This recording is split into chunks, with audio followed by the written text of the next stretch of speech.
Next business. School attendance, duties of local authorities and proprietors of schools bill, not amended in committee, to be considered. Now. No amendments on consideration. Third reading what day? Now. The question is that the bill be now read the third time. Vicky Ford. Thank you. I beg to move the bill be read a third time. This bill on school attendance is important to our nation's children and to their futures. And at a time when there is so much discord in politics, it has been truly uplifting to know that when it comes to our children, even members of Parliament can agree with each other and do the right thing. So I want to start by thanking all colleagues from all parties for their unanimous support for this bill, unanimous support at every stage of its proceedings through this House. As a mum, I always wanted my children to have a wide range of choices available to them so that they would be able to choose the best opportunities for their future. And getting 5 good GCSEs gives a teenager a lot of choices. With these grades, they could do A-levels, they could do T-levels, they could do apprenticeships. But without those grades, choices suddenly become much more limited. One of the schools in my constituency analysed the performance of 2 identical cohorts of students. Of the group that had attended 95 to 100% of the time, 82%, that's about 5 in 30 children, didn't get those 5 good GCSEs. But the group that had attended between 90 and 95% of the time, only 68% of them. That means 10 out of 30 did not get the good GCSEs. That shows how even a tiny drop in attendance can have long, long-lasting consequences for our children. The Children's Commissioner found that 3/4 of children who were rarely absent from school received 5 good grades at GCSE, including the English and Maths. But when we look at those who were persistently absent, missing 10% or more of their school time, only 1 in 3 were actually meeting that standard. For children who were severely absent, only 1 in 20. This is why we are all so correct in being so concerned about the rise in school absences. But before I speak about absences, I also wanted to say we should be extraordinarily proud of our nation's young people. Children in England now rank 11th in the world for maths, 13th for reading. Back in 2010, when today's school leavers were just starting out in reception, the same league tables placed the equivalent cohort of children 27th for maths, 25th for reading.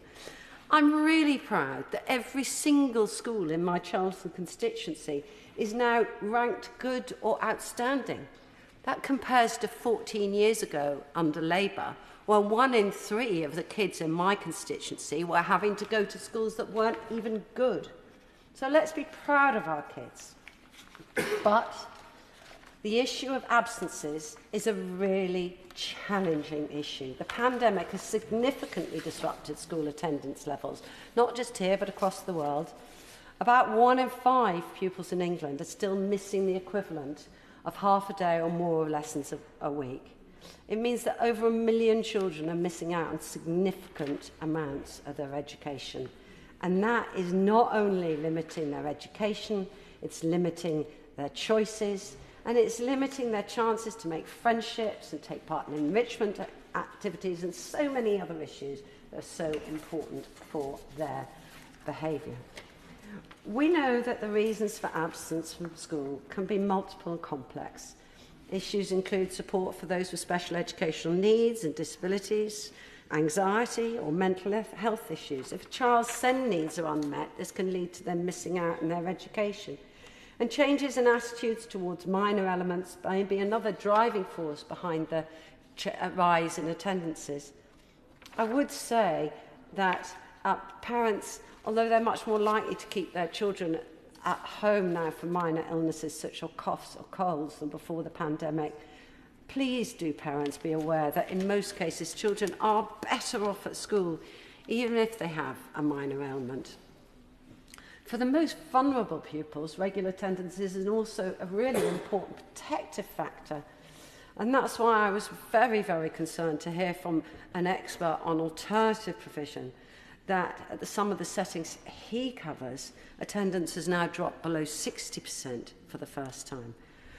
We know that regular absence from schools can expose young people to harms like being drawn into crime or serious violence. Some commentators noted the absence is higher amongst children on free school meals, but one MAP leader I spoke to had done a lot of research at his school and suggested this was not the case for all ethnic groups.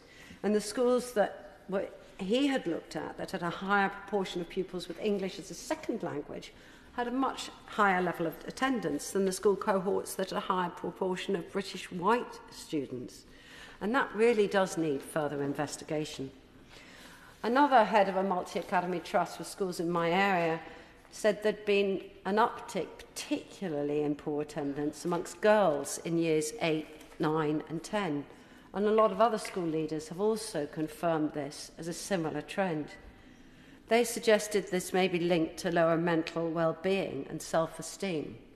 And those of us who attended Tuesday's debate in Westminster Hall on the impact of social media and screen time, particularly on teenagers and particularly on girls, notice the link between poorer mental health amongst our teenage girls and social media, and then go on to this link between poorer mental health, higher anxiety, and missing out of school. It's deeply concerning. There's also been stories in the press recently of the links for some families between the increase of hybrid working and children missing out of school. And I can completely understand, as a mum, how much more difficult it must be to persuade your sometimes reluctant child to go to school themselves if you yourself are working from home on the day. So these are all issues that are important. However, my bill will make a significant difference. It will mean that every local council will have to use their services to help remove the barriers faced by some children. It will mean that every school in the country will need to publicise a detailed attendance policy and share that attendance policy with parents, pupils, carers. It will require all schools and local authorities to follow best practice guidance on school attendance whilst doing this. And this school attendance guidance has put a great deal of emphasis on early help and multidisciplinary support, because we know that there are some children and some parents who are facing these specific challenges on school attendance. Issues like transport needs or cases of special educational needs are covered in detail in this guidance. In fulfilling their duties under the bill, the schools will be required to have a named attendance champion, and families will be aware of the expectations incumbent on them before they choose secondary schools with their child. Local authorities will need to meet each school regularly, and together they will need to discuss cases where multi-agency support is needed, and they'll need to work with those agencies to provide that support, especially in cases of persistence and severe absence. It is a support-first approach for our children and our families to help make sure that they attend school regularly. It's a very simple but very crucial piece of legislation. I hope it will help transform the lives of all children and young people and reduce the unfairness and the amount of support available for families between different areas of the country by providing a more consistent approach to support. And, Mr. Deputy Speaker, I hope it will also open up a new conversation on the timings of holidays. So I completely understand the pressure on families who might want to take time off family holidays for family holidays in term time. We know that it can be much cheaper to take time off in term time. But if your kid does miss out on school because they've gone off on holiday, This will impact their education. That will impact those life choices. It will not help them in the long term. Well, my honourable friend is right. Yes. I thank my honourable friend for giving way, and I welcome her private member's bill. I think it's a very, very important issue that she raises, that attendance is so vital to a child's education. She's making a very, very good point about the effect that it not being in school in term time, going on holiday, can have on the individual pupil. But does she agree with me that it's also the effect it has on the rest of the class if there are pupils missing, and that it's not fair either on the teacher or the support staff, who then may have to work extra hard then to ensure that the child who is missing has to catch up and it doesn't affect the whole class? Honourable friend for the cities of Westminster and City of Westminster, as ever, has absolutely hit the nail on the head. You know, some children need to take time off school. You know, if you've had an appendicitis and you've had to have an operation, you need time off school. And teachers understand that, and they will work with that child to help them catch up. But what we're increasingly seeing is more and more children taking time off school. More and more children taking, it's a Monday off, it's a Friday off, extending a weekend, perhaps because the parent may be working from home. And it's impossible for the teachers to try and help so many children to catch up. They just can't, much as they would want to, help them to catch up. And all those missed afternoons, missed mornings, they add up to that loss of learning. And that hits your ability to get your good GCSEs. But also teachers have explained to me that if it's in the early years, it can become sort of ongoing behaviour. So you might think, you know, it really doesn't matter. They're not an exam year. But it builds in the habit, and it builds in with the class. And so it is crucial.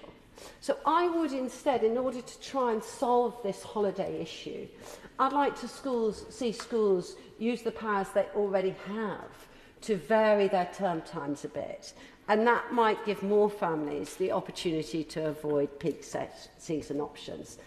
Perhaps we'll see some more regional changes. So in Germany, for example, different parts of Germany have slightly staggered school holidays. Not all the country is trying to go to the beach at the same time. I've discussed with some of the head teachers in my constituency whether we could have an Essex approach. We had a slightly different half-term in February, Mr Deputy Speaker. In Essex, our Essex children, their February half-term was a week after the rest of the country. It gave a bit more flexibility. It also meant that when you had the regional approach, where you had children who were from a family with primary school kids at one school, secondary school kids at another school, you know, the family school holidays were still overlapping at the same time. So I'd like to see more work done by schools with their local authorities to see can they give a bit more of this flexibility. But coming back to the bill, a really big thank you to all the honourable and right honourable members who took time to sit on the committee stage of the bill, and to the Education Select Committee for their support. The Children's Commissioner deserves an enormous amount to thank for the work that she's done on this, and particularly from me, from the round table that she brought together of real experts, including children's mental health charities, multi-academy trusts, local authority experts and others in this area. The Centre for Social Justice has looked at this in depth, at the impact it's having on our children. I'd also like to thank the Schools Minister himself, especially for coming to visit a school in Chelmsford and hear directly from staff and students about this issue. And I'd like to thank the exceptional team at the Department for Education for their very hard work on this bill, as well as the staff in this House. To conclude, Mr Deputy Speaker, we know that for most children, the best place is to be in school, where they're surrounded by the support of their friends and their teachers, We know children will invariably fall behind if they miss time in the classroom, no matter how much teachers and others try to help them catch up. And we know that going to school is important not just for our children's education, but also for their well-being, their wider development and their mental health. And sadly, we know that for many children, the pandemic brought loneliness, loss of communication, loss of face-to-face time with their friends, loss of laughter. And for some children, those losses have had a lasting impact. This bill will not be a magic wand. It won't undo all the harms caused by COVID, but it is a very firm step in a happier and a more positive direction. Thank you. Question is the bill been read a third time, Anna Firth? Thank you, Mr Deputy Speaker. I want to start by congratulating my right honourable friend and fellow Essex MP for her excellent bill and the very skillful way that she has guided it through this place.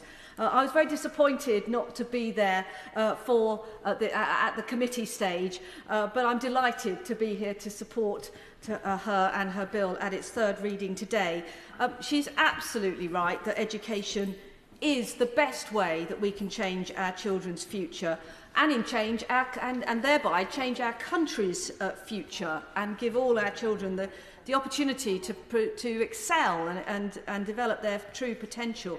And she's right to point out that we've made enormous strides with education, particularly in this government and over the last 14 years, to a point where we now have the best readers in the Western world.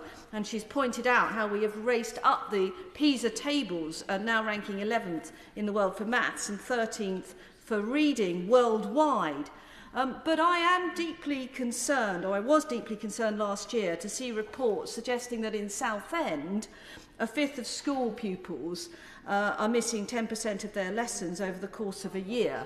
And now the most recent data from Southend Learning Network suggests that in primary schools, persistent absence sits at 5.7%, just above the national average of 5.4%, and in secondary schools, persistent absence is 7%, which is below the national average of 8.7%, which is good news, but both those figures are still too high, because as she has so eloquently demonstrated, it only takes a small diminution in attendance to have a significant impact when it comes to your exam results and therefore your ability to go on from there and fulfil your potential. And that's why I really welcome this action that my right honourable friend has taken. She's highlighted the good attendance, how a good attendance requires a holistic approach as well, involving schools, families, local authority and other local partners, which is also something I wholeheartedly agree with. And I also agree with the view of the Education Select Committee, of which I'm a member, that the Department for Education's 2022 guidance entitled Working Together to Improve School Attendance should be put on a statutory footing, and this bill takes steps to ensure that that happens. So this is an excellent bill. I'm delighted that it enjoys cross-party support. It's a very positive step forward in enabling children to get the support they need and help them not only return but to stay in school. So once again, I thank my right honourable friend for bringing it forward. It has my full support, and I hope to see it passed today and make very swift progress through the other place so we can get this on the statute book as soon as possible. Opposition from Malhotra. Thank you, Mr Deputy Speaker, and I congratulate the right honourable member for Chelmsford on her bill and also her speech today. And I do agree with her. I think we all do, that the current poor attendance rates constitute a crisis that must be addressed as a matter of urgency. And indeed, earlier this year, Mr Deputy Speaker, Labour tabled an Opposition Day motion containing also a range of possible ways to address the problem. But it is unfortunate that that long-term plan to deal with the school attendance crisis was voted down by Conservative members. Labour does support the bill today, but as the Right Honourable Lady herself has acknowledged, it is a first step, but it is not a magic wand. And she is right to lay out the impact that absence has on attainment and why we need to be so concerned about that and the long-term impact of absence on children's opportunity for the future. And it is important that our systems all work together to support children to stay in school. And that's why Clause 1, which introduces a general duty on local authorities, clarifying their role in promoting regular attendance and reducing the number of absences, is important, and also Clause 2, with particulars that schools must follow in their attendance policies and with guidance on how this should be issued and communicated to parents. They are welcome measures which I hope will have a positive impact on the situation we have in our schools right now. And I do also want to pay tribute to the think tanks and others that have been involved in many discussions on how we tackle this issue across the House.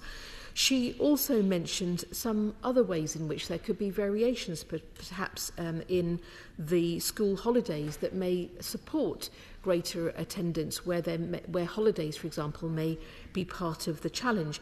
And indeed, in my constituency, it's been important to be able to talk to schools about the variation that they've had with 2 weeks for an extended half term in the autumn, with 1 week less in the summer, which they say has had a positive impact on engagement and support for learning.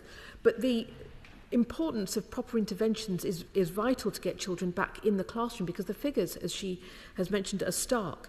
Last year, under this government, 21.2% of children were persistently absent from school. That's more than 1 in 5, and it is double the figure just 6 years earlier. The number of children missing half their lessons has rocketed too. In my local authority in Hounslow, it's more than doubled in just 6 years, and other areas have even higher numbers. And how can we properly set up a child for the future if they are missing every other lesson in school? In the Labour Party, we firmly believe that every child matters, and to those children, that every day at school matters. Fixed penalty notices for school absence must be a part of the system, but they are not the answer alone. And perhaps there is a view that the Honourable Lady may have as well on guidance in relation to penalties where children may be undergoing assessments for EHCPs as well. But it is important that we look at the wider support, and that is why we have set out a long-term plan that looks at the issues that are causing absence and persistent absence in the round, and including supporting schools, addressing this by the recruitment of 6,500 new teachers that we have announced and committed to. We also will roll out free breakfast clubs in every primary school. Evidence shows that they improve children's learning and development, and they have a positive impact on attendance and behaviour. It's also vital to address the mental health crisis that our children are facing. It's a key barrier to learning and attendance, and yet children are remaining on long CAMHS waiting lists, unable to access the support they need, that waiting list for assessment being over 2 years in many instances. We would recruit thousands of new staff to bring down those wait lists and put specialist mental health professionals in schools and community hubs so that children can get the help they need, solving problems before they get worse. I will give way very briefly on that point. Thank you, Deputy Speaker. Very briefly, I'd like to commend my honourable friend's support for further intervention to support children and young people facing mental health difficulties. It's a frequent issue which is raised in many MPs' surgeries, particularly mine, and I'm very grateful for her support of this important area. I thank my Honourable Friend for that point, and I think the broader point he is also making is, with schools that are raising this, that they have that support because it is part of how they can tackle absence in schools. And that's why we need to tackle this issue head on and not let it spiral further out of control. We see that children are also not engaging with the curriculum and assessment system that has been described certainly to us, and I speak also on behalf of my honourable friend, the Schools Minister, who is the honourable member for Newcastle upon Tyne North. But the description of the curriculum and assessment system as joyless and narrow, with the UK now having the second lowest average life satisfaction of 15-year-olds in the OECD.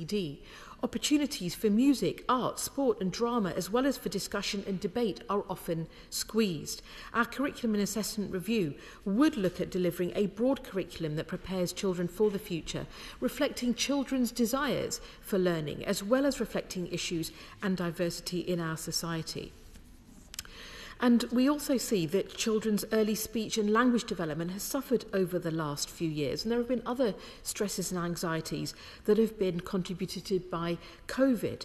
And getting this right at an early stage will lead to better engagement throughout school life. We would equip primary schools with funds to deliver evidence-based early language interventions. And finally, we would introduce a Children Not in School register to ensure that children who are not being taught in a school environment do not fall through the gaps. So today's bill is extremely important, and I congratulate the Honourable Member again, and I do wish it well as it moves through the other place.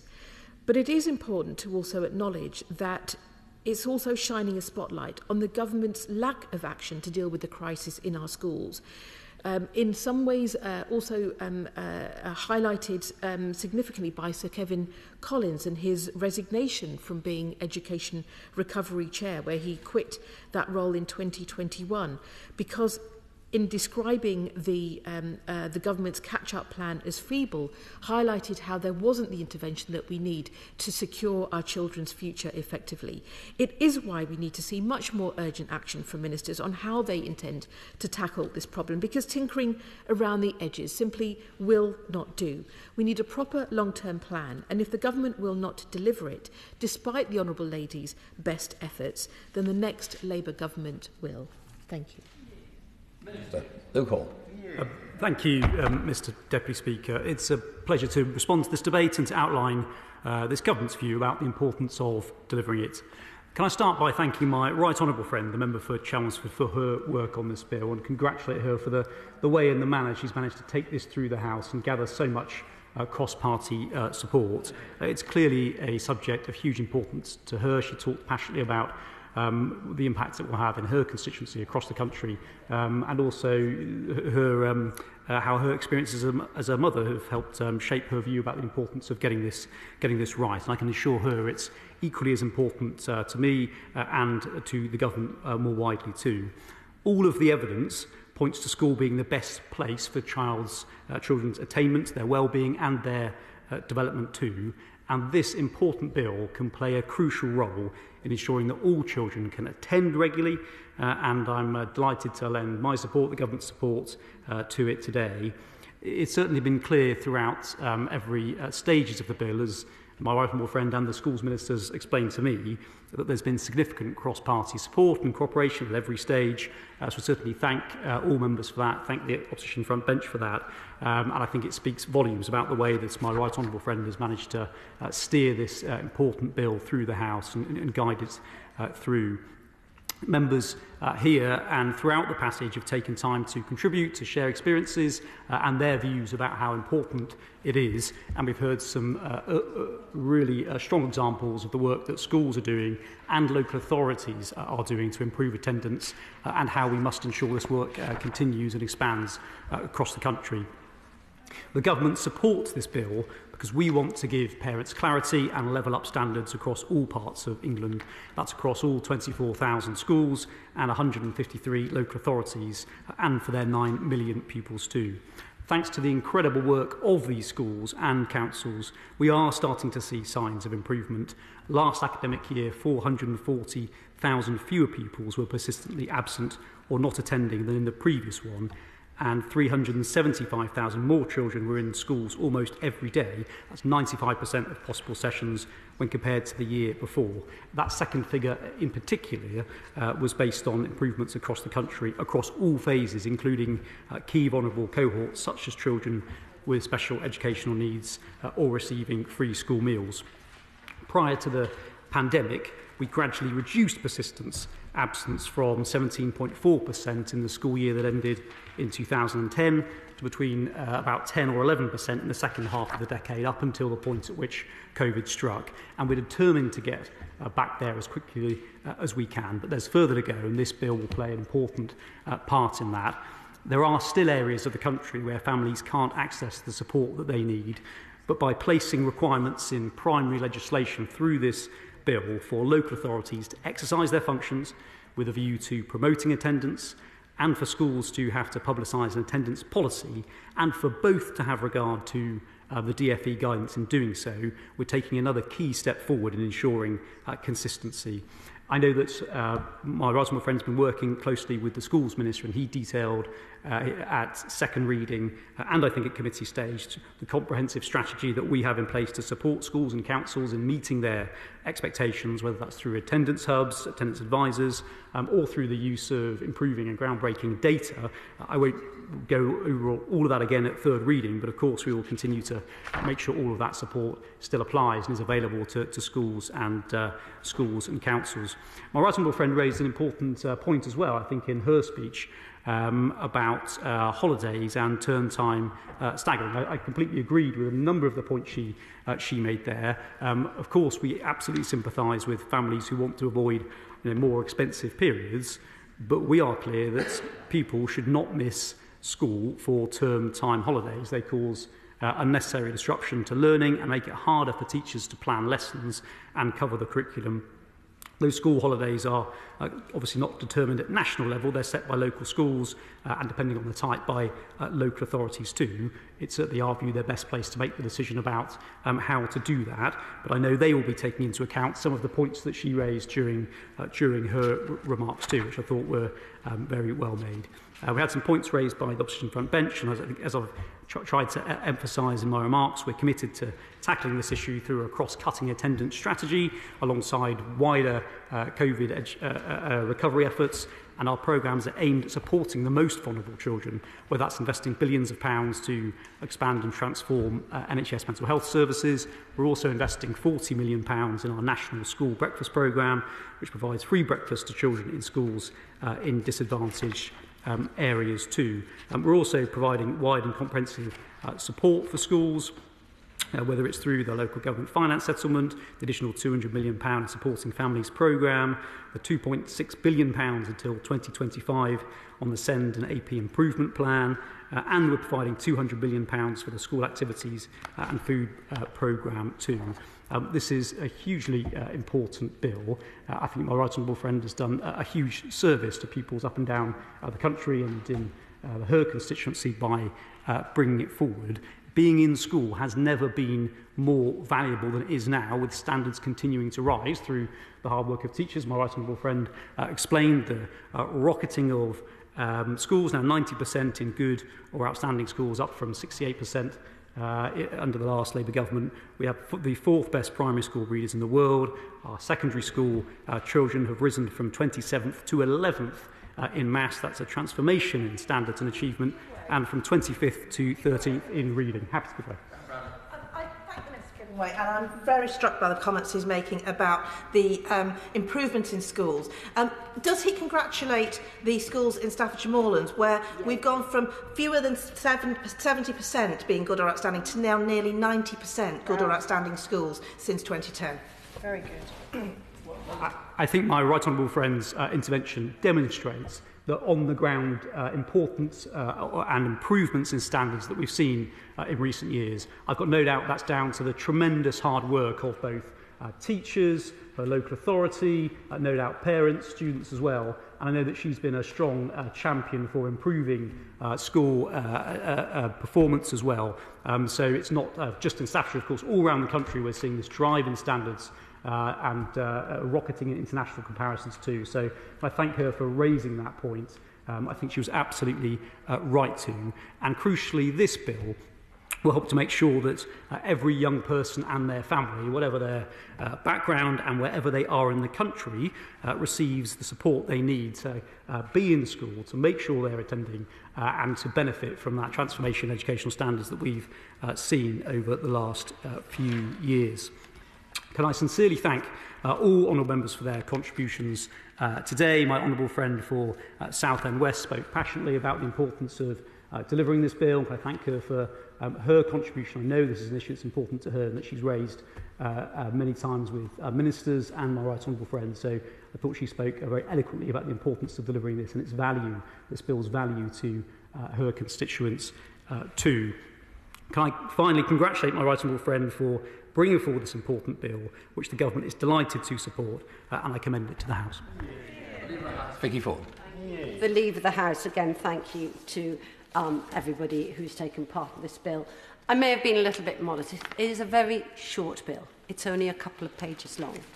But the guidance that it will make statutory are enormously detailed and very wide-ranging. And that is why making the guidance statutory, which is what this bill does, was the #1 recommendation of the Education Select Committee and the #1 ask from the Children's Commissioner and many others. I remember the Opposition Day debate, which the Shadow Minister has referred. I remember asking the Shadow Schools Minister if she would support my bill on that day, and she declined to. Now, we've introduced this through a private member's bill, and in order to do so, I had to join the back of the queue because I didn't come out of the ballot. I'd remind colleagues that at the top of the ballot for private member's bill, the top 5 was not just 1 Labour member, but 4 Labour members. And if the Labour Party really wanted to do something great for our children, they would have taken this bill through this route themselves. They may say they have a plan for our children, but we can see that they have no plans to deliver it, or they would have delivered this bill themselves. Thank you. Questions? The bill be now read a third time. As many of that opinion say aye. Aye. Contrary, no. Ayes have it. Congratulations to the honourable lady. Next business.